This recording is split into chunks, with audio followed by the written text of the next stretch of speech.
இந்த வீடியோவில் some functions and their graphs பார்க்க போகிறோம். என்னென்ன ஃபங்க்ஷன்ஸ் எல்லாம் இருக்குது அப்படின்றது சொல்கிறேன்.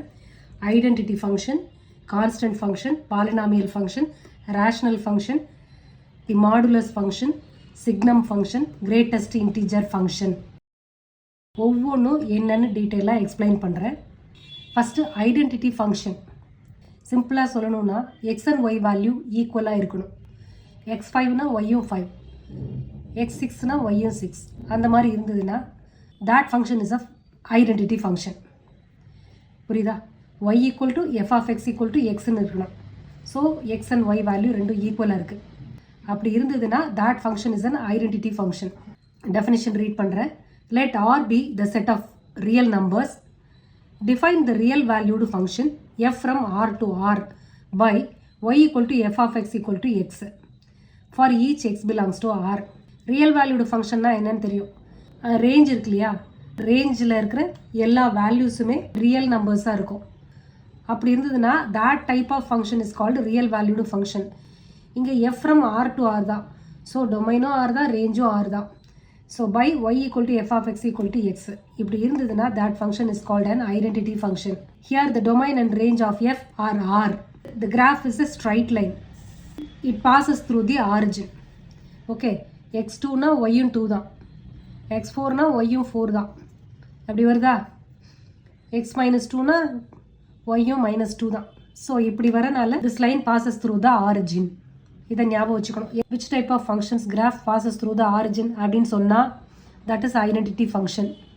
ஞாபகம் வச்சுக்கோங்க. நெக்ஸ்ட் ஃபங்க்ஷன் போகலாம். Constant function. கான்ஸ்டன்ட் ஃபங்க்ஷன்னா f of x equal to the same value. என்ன எக்ஸுக்கு என்ன வேல்யூ போட்டாலும் ரேஞ்ச் வந்து ஒன்று தான். புரியுதா? 5 அப்படின்றதா 5 தான். Define a function f from R to R by y equal to f of x equal to c. புரியுதா? cனா ஒரு constant, where x belongs to R, where c is a constant, and for each x belongs to R. Here the domain of f is R and its range is c. So x ஓட எந்த வேல்யூக்கும் y என்னதான்? c தான். if f of x equal to 3 ஒரு function எடுக்கிறோம், for each x belongs to R. So எக்ஸோட எந்த value, whether it is positive or negative, என்ன value எக்ஸுக்கு நீங்கள் எடுத்தீங்கனாலும் ஆன்சர் 3. இப்போ x equal to -4னு போடுறீங்க, y என்ன? 3, இங்கே இருக்குது 3.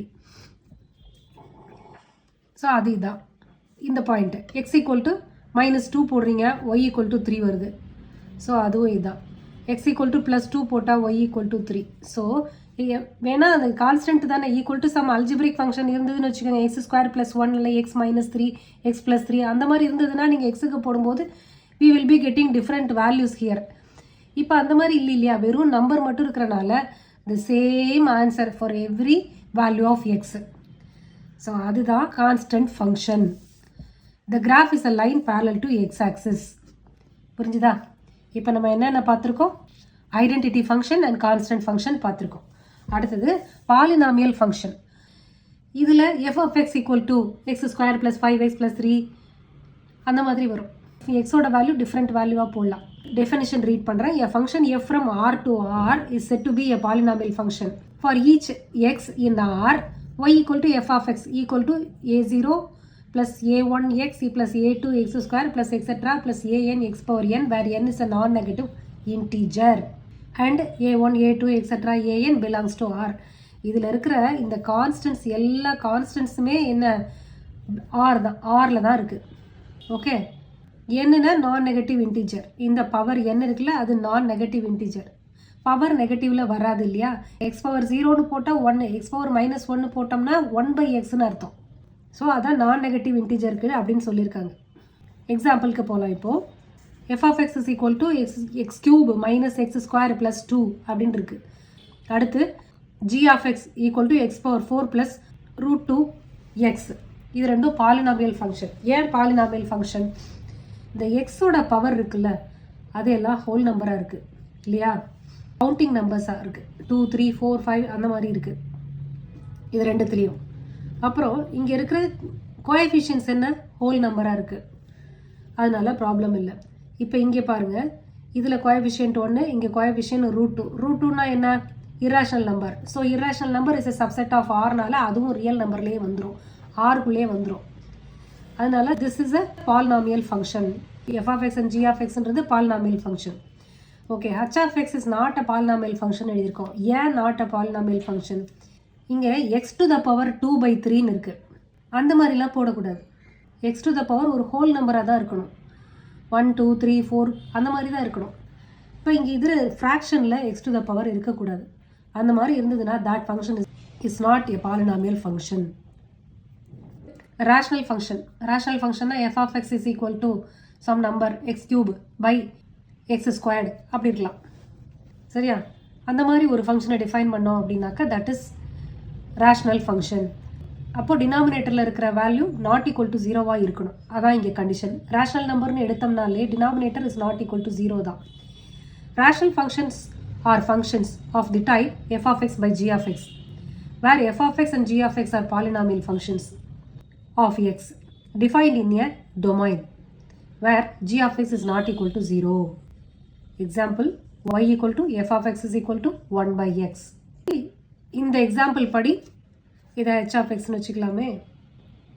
இப்போ h of x னு வச்சுட்டோம்னா மேலே இருக்கிறது f of x, கீழே இருக்கிறது g of x. அப்போ f of x 1, g of x x அப்படின்னு அர்த்தம். இந்த மாதிரி இருக்கிற ஃபங்க்ஷனுக்கு பேர் ரேஷனல் ஃபங்க்ஷன். நெக்ஸ்ட்டு நம்ம பார்க்க போகிறது மாடுலஸ் ஃபங்க்ஷன். மாடுலஸ் ஃபங்க்ஷன் அப்படின்னா f of x equal to x and minus xன்னு வருது. எக்ஸுக்கு 0 அண்ட் கிரேட்டர் தேன் 0வாக இருந்ததுன்னா எக்ஸ் தான் ஆன்சர். எக்ஸோட வேல்யூ 0 1 2 3 4 5 என்ன வேணால் போடுங்க. அப்படி போட்டால் f of x equal to x அதுதான். எக்ஸுக்கு என்ன வேல்யூ எடுக்கிறோமோ அதான் ஆன்சர். எக்ஸுக்கு 5 எடுக்கிறோமா அதான் ஆன்சர். 0 எடுக்கிறோமா அதான் ஆன்சர். ஓகேவா? அதான் f of x equal to x if x is greater than or equal to 0. Okay, அப்போ எக்ஸ் லெஸ் தேன் 0வாக இருந்தால் மைனஸ் எக்ஸ், அவ்வளோதான். இப்போ எக்ஸுக்கு நெகட்டிவ் வேல்யூ எடுக்கிறீங்கன்னு வச்சுக்கோங்க. எக்ஸ் -5னா என்ன வரும்? இங்கேயும் -5 தான் ஆன்சர். எக்ஸுக்கு 10 -10 எடுத்தீங்கன்னா இங்கே f of xும் -10 அதுதான் answer. So this type of function is called the modulus function. So அதோட கிராஃப் எப்படி வரும்னா இப்படி தான் இருக்கும். அடுத்தது சிக்னம் ஃபங்க்ஷன். இப்போ சிக்னம் ஃபங்க்ஷன்னா என்னன்னு பார்க்கலாம். இப்போ சிக்னம் ஃபங்க்ஷனில் டொமைன் 3 வேல்யூ தான், 1 0 அண்ட் -1. எக்ஸுக்கு 0வோட பெரிய நம்பராக எக்ஸுக்கு எடுத்தோம்னா ஆன்சர் 1. 0ன்னு எடுத்தோம்னா f of x equal to 0. எக்ஸுக்கு லெஸ் தேன் 0வாக வேல்யூ எடுத்தோம்னா -1. இவ்வளோ தான். நீங்கள் எக்ஸுக்கு எந்த வேல்யூ, எக்ஸுக்கு 5 போட்டாலும் 6 போட்டாலும் 1 போட்டாலும் என்ன போட்டாலும் இங்கே ஆன்சர் 1 தான் f of x. அதே மாதிரி எக்ஸுக்கு 0னா 0, எக்ஸ் லெஸ் தேன் 0 எடுக்கிறீங்கன்னு வச்சுங்க, -1 -10 -25 என்ன போட்டாலும் f of x equal to -1.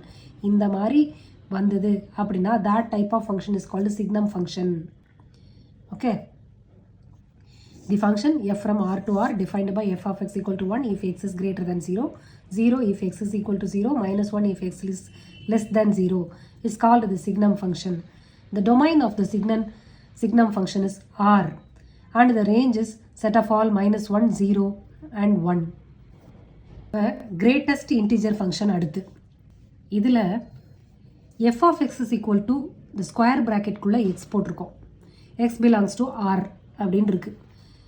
இதுதான் கிரேட்டஸ்ட் இன்டிஜர் ஃபங்க்ஷன்றது. இதில் எப்படி வரும் ஆன்சர் அப்படின்றத சொல்கிறேன். எதை வச்சு ஆன்சரை டிசைட் பண்ணணும் அப்படின்னு சொல்கிறேன். இப்போ எக்ஸோட வேல்யூ -1லேருந்து 0க்குள்ளே இருக்குது. அதாவது -0.65ன்னு இருக்குன்னு வச்சுக்கலாம். அப்படி இருந்தால் ஆன்சர் வந்து -1. ஏன் அப்படின்னா இதில் கிரேட்டஸ்ட் இன்டிஜர் ஃபங்க்ஷன் இருக்குது. அப்போ கிரேட்டஸ்ட்னா என்ன? இதை விட கூட தானே இருக்கணும் இல்லையா? ஆனால் இங்கே என்ன போட்டிருக்கோம்? -1 போட்டிருக்கோம், குறைச்சி போட்டிருக்கோம் வேல்யூவை. Function name greatest integer function, ஆனால் ஆன்சர் என்ன? லீஸ்ட் வேல்யூ தான் எடுத்திருக்கோம்.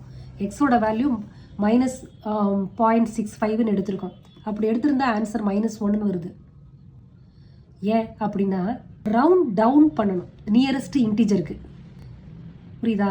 Round down. இப்போ இந்த நம்பருக்கு ரவுண்ட் அப் பண்ணோம்னா 0 ஆகும். இது நெகட்டிவில் இருக்குது. இது ரவுண்ட் அப் பண்ணோம்னா 0ன்னு போயிடும். ஆனால் கிரேட்டஸ்ட் இன்டிஜர் ஃபங்க்ஷன்னா நம்ம ரவுண்ட் டவுன் பண்ணணும். என்னது? Round down. இதான் மெயின். ரவுண்ட் டவுன் பண்ணணும். இங்கே இப்போ -0.65 -1க்கு ரவுண்ட் பண்ணணும். நியரஸ்ட் இன்டிஜருக்கு ரவுண்ட் பண்ணிடணும். ரவுண்ட் பண்ண வேல்யூ தான் இது. அது அந்த ரவுண்ட் பண்ணுறோன்றது தான் இந்த ஸ்கொயர் ப்ராக்கெட்டில் மென்ஷன் பண்ணுறோம். சரியா? இப்போ எக்ஸுக்கு 0.5ன்னு எடுத்தோம்னா ரவுண்ட் டவுன் பண்ணோம்னா என்னாகும்? இங்கே 0.5 எதுக்கு நடுவில் இருக்குது? 0க்கும் 1க்கும் நடுவில் இருக்குது. அப்போ ரவுண்ட் டவுன் பண்ணும்போது எக்ஸோட வேல்யூ 0 ஆகிடும். ஸோ அதான் square bracket x is equal to 0. Square bracket எக்ஸ்னா என்ன? F of x equal to 0 அப்படின்னு வருது. இப்போ எக்ஸுக்கு 1.5ன்னு எடுத்தோம்னா அப்போ அது எந்த நம்பருக்கு நடுவில் இருக்குது? 1க்கும் 2க்கும் நடுவில் எக்ஸ் இருக்குது. அப்போ ரவுண்ட் டவுன் பண்ணும்போது என்ன வேல்யூ வரும்? 1 தான் வரும். எடுத்திருக்கிற நம்பருக்கு ரவுண்ட் டவுன் பண்ணும்போது இருக்கிற கிரேட்டஸ்ட் இன்டிஜர் அதுதான். பக்கத்தில் இருக்க கிரேட்டஸ்ட் இன்டிஜர்னா என்ன? அது 1 தான், 0 கிடையாது. ரவுண்ட் டவுன் பண்ணும்போது 0, 1, -1 அதெல்லாம் வரும்ல இந்த கொஷினை பார்த்தா. ஆனால் அதுலேயே கிரேட்டஸ்ட் என்ன? -1, 0, 1, 1ல் 1 தான் கிரேட்டஸ்ட். அதனால தான் இது கிரேட்டஸ்ட் இன்டிஜர் ஃபங்க்ஷன். நெக்ஸ்ட்டு எக்ஸுக்கு 2வே எடுக்கிறீங்க, ஹோல் நம்பராக எடுத்துட்டீங்க. அப்போ அது என்ன? அதே தான் நம்பர், இன்டிஜர் தானே. அப்போ 2 தான் வரும் ஆன்சர். புரிஞ்சிருக்கும்னு நினைக்கிறேன். Algebra of real functions. Next algebraic functions உங்களுக்கு தெரியும்ல. அடிஷன், சப்ட்ராக்ஷன், மல்டிப்ளிகேஷன், டிவிஷன், இதுதான். ஸோ இதை ஃபங்க்ஷன்ஸ்க்கு நடுவில் எப்படி பண்ண போகிறோம் அப்படிங்கிறது தான் இங்கே algebra of real functions. Addition of 2 real functions. அது எப்படின்னா f plus g of x அப்படின்னு போட்டால் f of x plus g of x for all x belongs to x. இதுதான் டெஃபினிஷன் ரீட் பண்ணுறேன். Let f from x to R. Domain ஆராக இருந்ததுன்னா that type of function is called real valued function. So let f from x to r and g from x to r be any two real functions where x is a subset of r. Then we define f plus g from x to r by f plus g of x is equal to f of x plus g of x for all x belongs to x. இதுதான் ஞாபகம் வச்சுக்கணும் எப்படி பிரிக்கணும்ட்டு. இதுதான் கொஷின்ஸில் நம்ம use பண்ணுவோம். Addition of 2 functions எப்படி எழுதணுன்றது இதை வச்சு தான் தெரிஞ்சுக்கணும். நல்லா பார்த்துக்கோங்க. அடுத்து subtraction of a real function from another. ஒரு ஃபங்க்ஷன்லேருந்து இன்னொரு ஃபங்க்ஷனை சப்ட்ராக்ட் பண்ணுறது எப்படி அப்படின்றது சொல்கிறேன். F minus g of x equal to f of x minus g of x for all x belongs to capital x. இப்படி தான் சப்ட்ராக்ட் பண்ணணும்னு சொல்கிறது அந்த ஸ்டேட்மெண்ட் இது. இதுலேயும் f from x to r தான். g from x to r be any two real functions where x is a subset of r. So x is a subset of r na real numbers குள்ள ஏதோ ஒரு type of number தான் x. Then we define f minus g from x to r by f minus g of x is equal to f of x minus g of x for all x belongs to capital X. அடுத்தது போலாமா? Multiplication by scalar. Scalarனா some number. Maybe 5 into f of x அப்படி போடுறீங்கன்னா 5 f of x அப்படின்னு போட்டிங்கன்னா 5 into f of x அப்படின்னு போட்டுக்கிறது தான். அந்த மாதிரி எழுதுறதுக்கு பேர் தான் scalar. Scalar is nothing but a number. Let f from x to r be any real valued function and alpha be a scalar. Here by scalar we mean a real number. Then the product alpha f is a function from x to r defined by alpha f of x equal to alpha into f of x. X belongs to capital X. இது multiplication by scalar. அடுத்தது multiplication of 2 functions. Multiplication of 2 real functions. அந்த type of functions க்கு பேரு pointwise multiplication. fg of x equal to f of x into g of x for all x belongs to capital X. இப்படி தான் மல்டிப்ளிகேஷனை செய்யணும். Functions கடையில் இருக்கிற மல்டிப்ளிகேஷனை. Okay, the product of 2 real functions f from x to r and g from x to r is a function. fg from x to r is defined by fg of x equal to f of x into g of x for all x belongs to x. This is called pointwise multiplication. ஞாபகம் வச்சுக்கோங்க. அடுத்தது quotient of two real functions. quotientனா division of two real functions அர்த்தம். f of x by g of x அதான்.